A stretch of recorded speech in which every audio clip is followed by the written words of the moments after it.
Xəbər verdiyimiz kimi, Göyçayda Yuxarı Şirvan Suvarma kanalının rayonun Şəhadət Qarabağlar kəndi ərazisindən keçən hissəsində partlayış baş verib. Mətbuat Azın bölgə müxbiri xəbər verir ki, hadisə nəticəsində rayonun Mallışıqlı kəndini su basıb.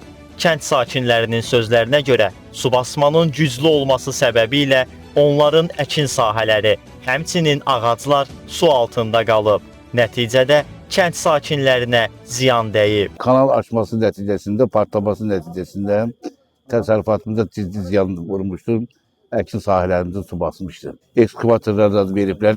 Hələ evlərimizə hələ bir ziyan vurulmayıb. Hələ ki, Kəndin ərazisinə daxil olub? Kəndin ərazisinə daxil olub, ancaq hələ ki, taxıl sahələrimizə, ağac sahələrə, bağlarımıza ciddi ziyanına vurub. Təxminən nə qədər ziyan dəyib orta hesabla?